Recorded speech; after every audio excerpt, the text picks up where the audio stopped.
Hello and welcome to the Local Leaders Podcast. I'm your host, Jeff Johnson. The Local Leaders Podcast provides a platform for successful business owners to share their stories, their experiences, their advice, and their ideas in order to help our listeners achieve more success in their business and in their lives. Get ready, another great show is coming up.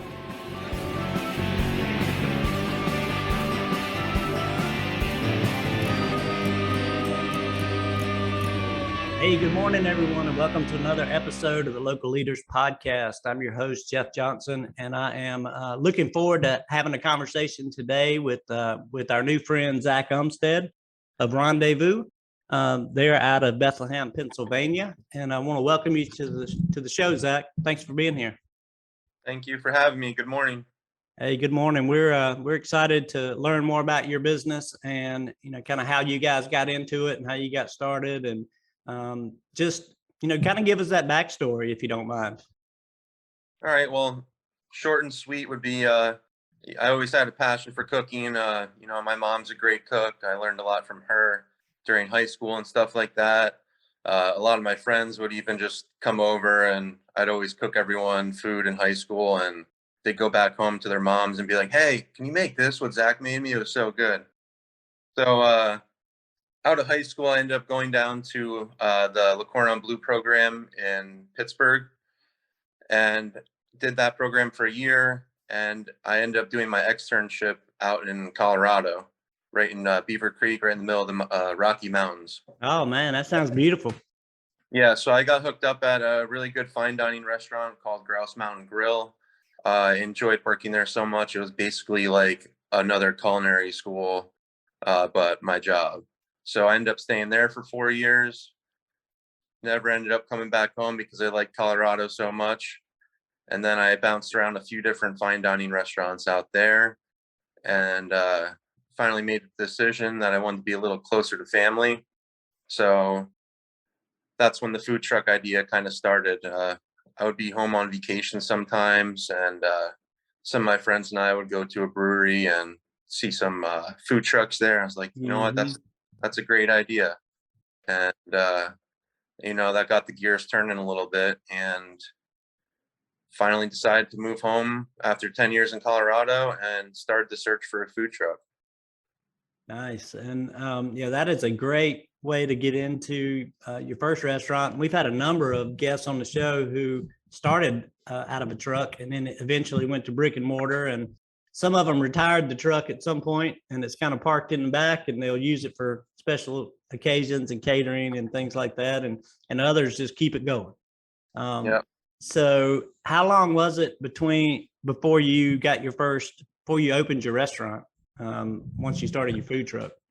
So this October will be 4 years of having Randevoo food truck. And we just opened the restaurant in a joint space with Lost Tavern Brewery on Main Street, Bethlehem, last August. So we've been a year strong through the pandemic. Wow. What a great time to open. Oh man, that's, you're not the first one that I've heard that from. And it's like, I'm sure you started that process well before probably the outbreak occurred. You want to tell us about that? How you found the space, how long did it take you to get in it, and all that kind of stuff? Well, it all kind of started with me taking the food truck to different breweries and stuff like that. So the Lost Tavern Brewery, they have their where they actually make the beer and stuff in Hellertown, which is a city 20 minutes from Bethlehem. And they opened an additional tap room in Bethlehem. So I built my relationship with them by taking the food truck there. And then when they opened this tap room, they invited me to come do the food down there. Nice. So pandemic and everything else, when a great opportunity arises, you kind of still got to jump on it and push through it. That's really cool, and a great opportunity for you, because I'm assuming you're set up like a tenant within the business. You're probably paying rent and utilities and things like that. Yeah, we like to come off as one big happy family, but just the books are different at the end of the day. Yeah. Yeah, well, that's nice, and that's actually a great idea for those brewers who don't want to deal with food, but know that they need to have food. Yeah. And that's the thing. You see that mix. You see the tap rooms and brewers who just have food trucks coming in, each night that they're open. And then there's the ones that have them inside, and they still may have a food truck. I guess you could pull up to that one too. And We have for the grand opening, we had the truck there too. yeah, I was gonna say it'd be like a double tap. You Yeah. getting it on both sides. That's awesome. Tell me about the menu at the tap room then. So we focus on making everything homemade, all of our homemade steam buns or bao buns. We do our own dumplings, wontons, and then we source out some of the highest quality fish from all over the world. And we have a pretty expansive sushi menu and Oh special. wow. Yeah, sorry, I interrupted you. That I was surprised to hear sushi, but that sounds good. Yeah, sushi has been one of my passions. It's probably my favorite thing to make, and had the opportunity to make a little sushi bar in a brewery, and I couldn't say no. And we've been getting really great feedback for only being open a year down there. Yeah, that's really good. Now, you guys doing? Are y'all joint? Or setting up like a joint marketing budget? I'm jumping ahead of myself, but I'm just curious. Are y'all marketing the tap room? Are you marketing separately? There have been, we haven't gotten too big into that yet. There have been like a few things where we'll hand out, postcards and stuff like that with each of our businesses on it, and we'll share the cost. But as far as marketing through all this, it's just we've been doing just social media, smaller things, no billboards or anything like that currently. Yeah. Well, it gives you guys, being inside the doors there with the tap room, it gives you all that opportunity, should you ever want to do more in that space and share cost and hopefully save a few dollars and promote, both of yourselves and, and having one person doing it as opposed to them having their people and you having your people. Yeah. So you could free up some resources maybe that way. And, with COVID being what it is and some of the challenges we'll talk about in a minute, marketing may be like an afterthought at this point. Are you guys doing much? Or are you just kind of doing the social media posts and pretty much that's it? Yeah, pretty much social media posts. That's really it. Word of mouth. And, I take the food truck out. So that's like a big billboard. Yeah. And, I'm telling everybody on there that we have a spot now. And okay. Yeah. So that. I guess that would be the only way to market the food truck is to let people know where it's going to be. And are you still operating it full time along with the restaurant? Ever since we opened the restaurant, the truck has been giving me a lot of issues, which any food truck owner out there will tell you that that's never a battle.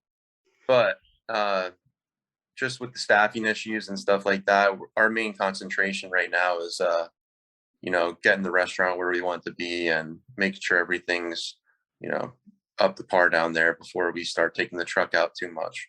Yeah. Well, speaking of that, and I know I didn't mention this earlier when we talked ahead of the podcast, but can you share a little bit about kind of what your goals are for the restaurant? Are they sales goals? Are they, do you have margin goals, prime cost goals, all those types of things? Kind of what's the target that you're chasing?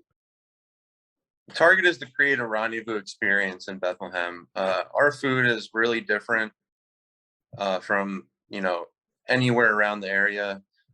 Maybe like in some bigger cities, you're going to find a little more adventurous food like this, but around where we are, I'm not knocking on cheesesteaks, pierogies, and fries because I love that food too. But we're making wonton, the new fry. We're bringing in homemade buns, which are carnitas buns with crispy pulled pork shoulder and the soft pillowy bun, homemade green sriracha. Once people try them, they kind of freak out, and it's like their new favorite thing.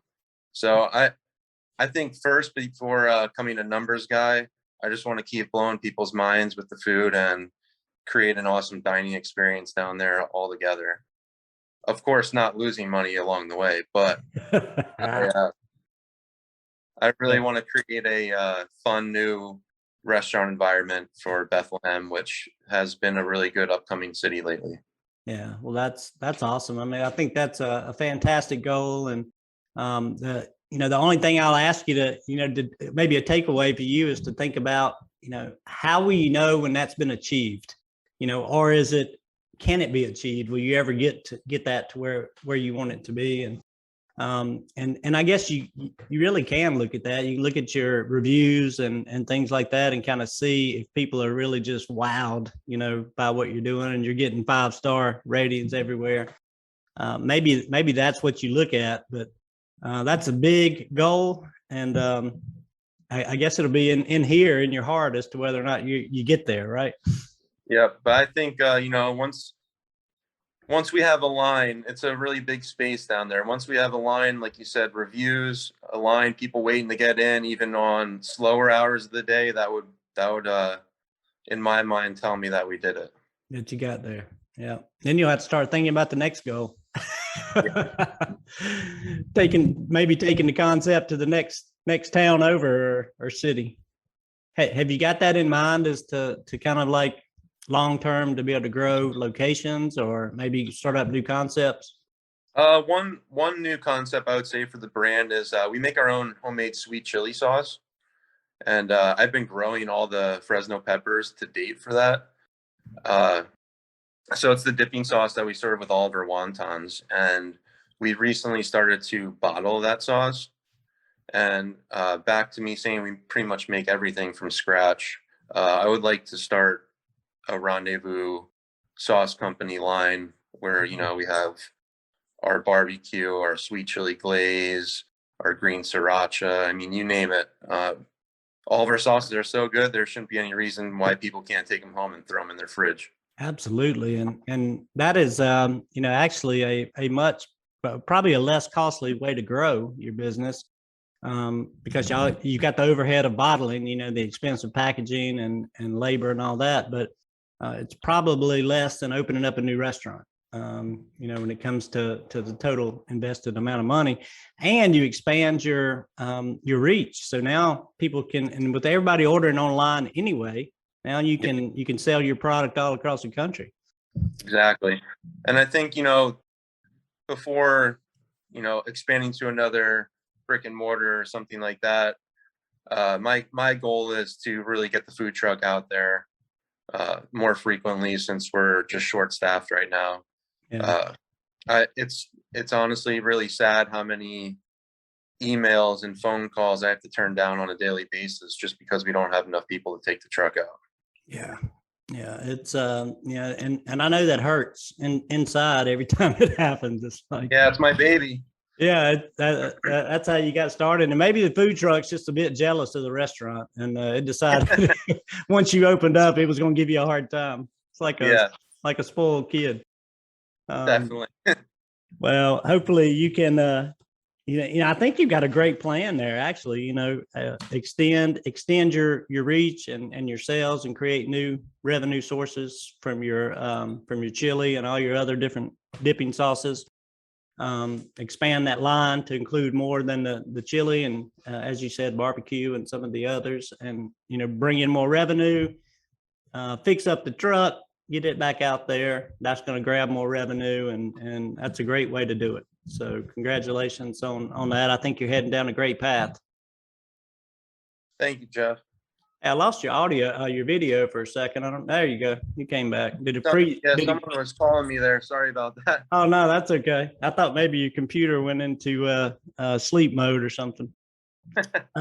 No problem. Well, good job with that. Well, let me backtrack then and ask you about some of the challenges that you've had to face along the way, from whether it be the food truck or the restaurant. Are there one or two significant things that kind of stand out in your mind, maybe outside the staffing and food costs? We'll talk about that in a minute. Anything else along the way that's really been difficult and a learning experience for you? Just, being able to keep everyone happy. It's long, hard working hours in the restaurant. So, you got to coax your staff, be there for them. And, you you know, happy mind, happy food, Yeah, you know. I like But that. besides, the staffing, which, you can't even complain about that anymore because it's everyone. So, Yeah. What do you guys have you found anything that's helping to find staff? I mean, anything you've done been more better than other things, or is it all pretty just flat? it's all pretty flat. Yeah. Yeah, that's what I'm hearing. Um, using the I guess the job posting platforms seems to have become non-helpful, because not only do you not get resumes, but the ones you get and schedule, they don't show up, for the interviews. Yep, been Um, there. yep. So and typically you're paying for that, so that can be costly. And one of our podcast guests suggested or told me that what they were doing was really trying to recruit from their customer base. So they kind of started working with the bartenders, the servers, to kind of get more comfortable with asking people, if they enjoyed their experience. Hey, do you know anybody that might be looking for an opportunity, to grow? We've got some openings, and we're just searching for them. I've actually just picked up my last front of house person from his brother that came in for a to-go order, and I was just talking to him, and he was like, "Hey, my brother's looking for a job." I'm like, "Send him in tomorrow," and now he's working for us. Awesome. Yeah, that's Yeah, awesome. so And word of mouth goes a long way with that for sure. yes, You it just got to does. get lucky, and if you didn't say anything, you're 100% not getting that person. But that slim chance, you might pick someone up. Yeah, exactly. And just another point to make. You can even add a little note to your in your POS to your receipts, that you're looking for help or something. I don't know how many people are looking at receipts, or even if they're taking receipts these days, because a lot of young people don't want the receipt. But you can go in there and modify, if you got a POS system. Typically, you can modify that receipt and add custom messages and things. So just another idea from Yeah, I like that idea a lot. yeah, from and you can, you could actually even turn it into like a coupon or a $10 off or $5 off for referrals, or however you want to do it. I don't know if you've got do you guys have a customer loyalty program? Not yet, but that's actually something we have just been bringing up. I was going to say, if you had that, you could offer them some additional loyalty points or whatever for referrals. But until then, you can always offer them a discount coupon or something for referrals. So something to think about. How are you dealing with the other two big issues, which are food shortages and food costs? Well, we're just really taking a hit on the food costs right now. I mean, even chicken, is a little more than double the price. So, when you think about, you go get 4 cases of chicken, say that's almost an extra $50 a case. That's $200 extra a week. You're just spending that you never would have been spending, a few months ago. Right.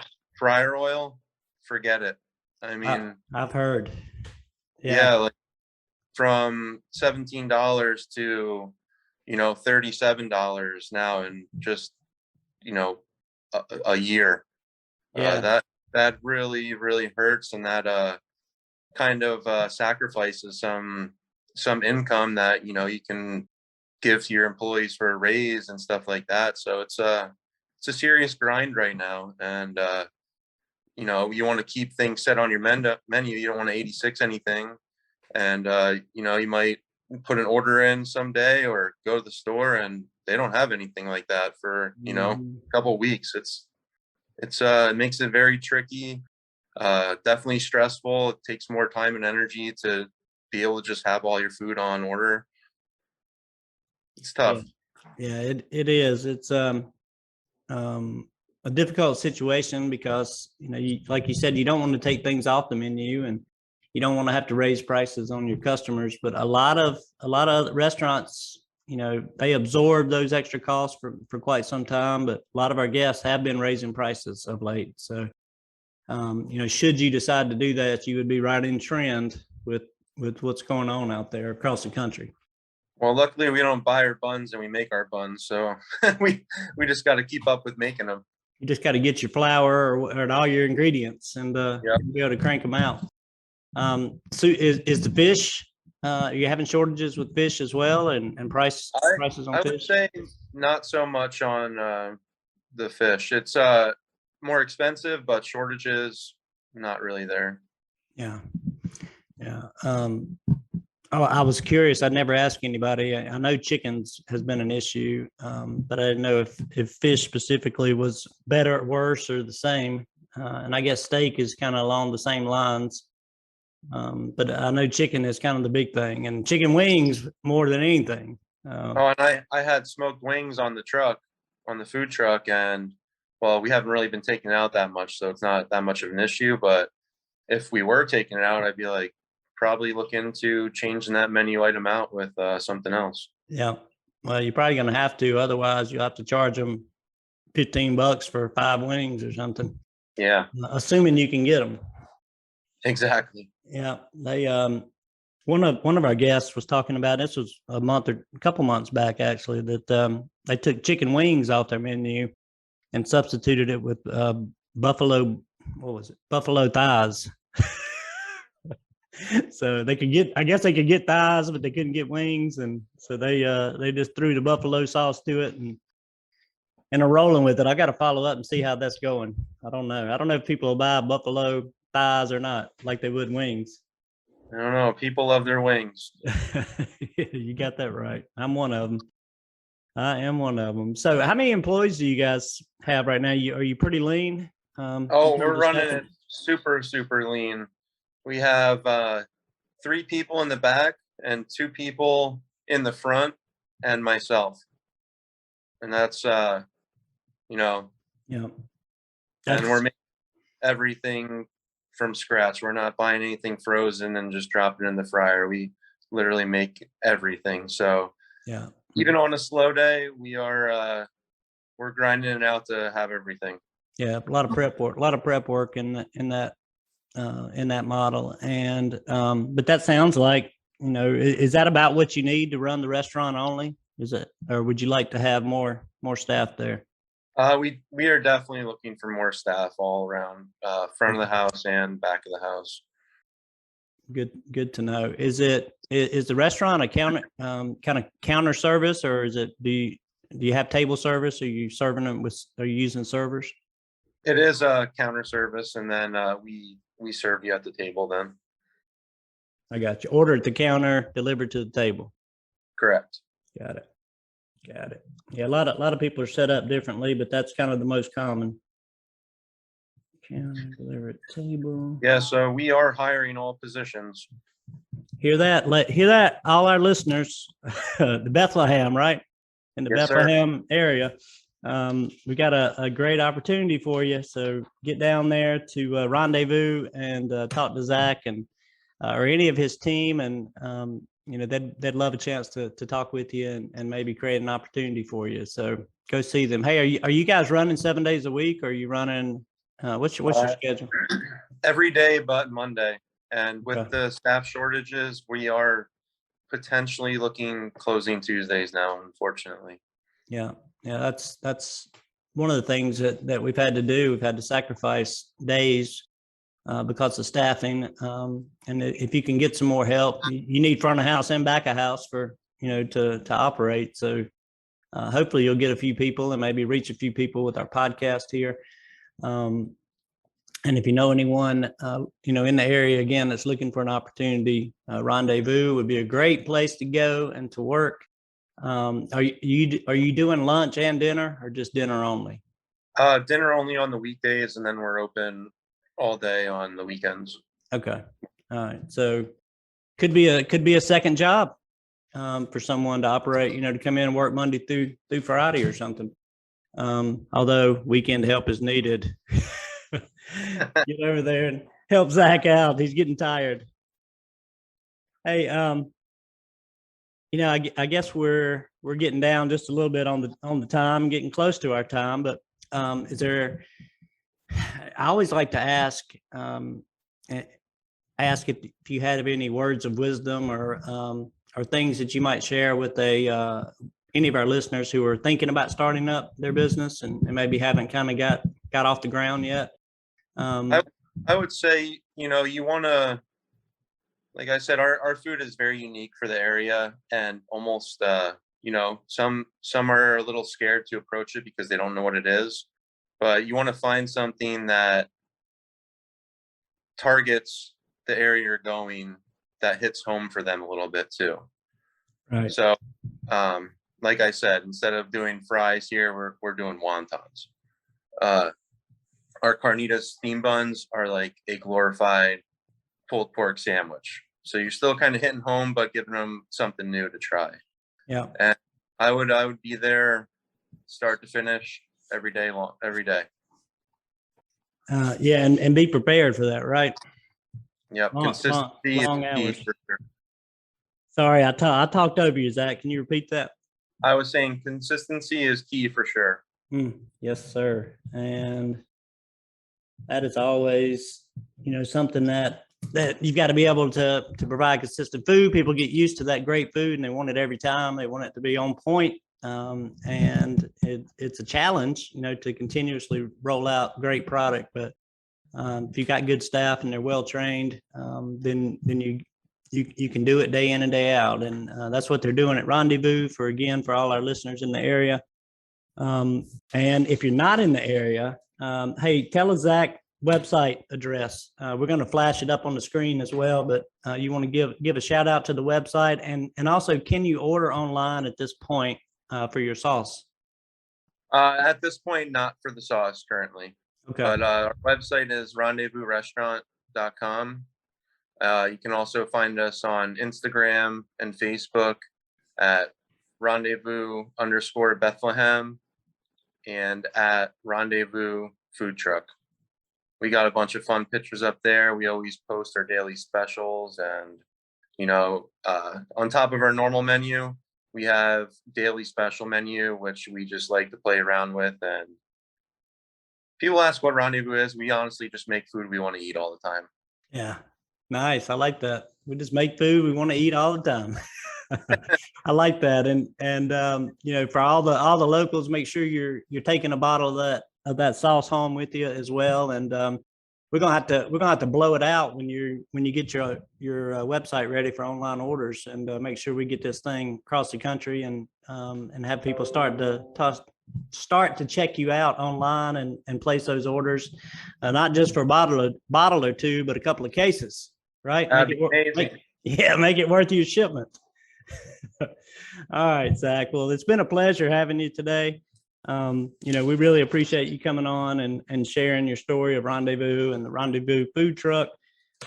Again, you guys are in, the restaurant's in Bethlehem, Pennsylvania, for all of our listeners. And you kind of heard Zach's story and all about the business. And we appreciate you sharing your experience, your knowledge, and your advice on all these different issues that are facing the restaurant owners today. So thank you very much for taking the time to be here. Well, thank you very much for having me, Jeff. I appreciate it. Well, we appreciate you, my friend, and we wish you the most success. And to our listeners, we appreciate you joining us for another awesome episode of the Local Leaders Podcast. Hope you'll tune in to some of the other shows. We're releasing typically 3 new podcasts on Mondays and 3 on Wednesdays. So come often and check out what we've got. Thanks again. We'll see you soon.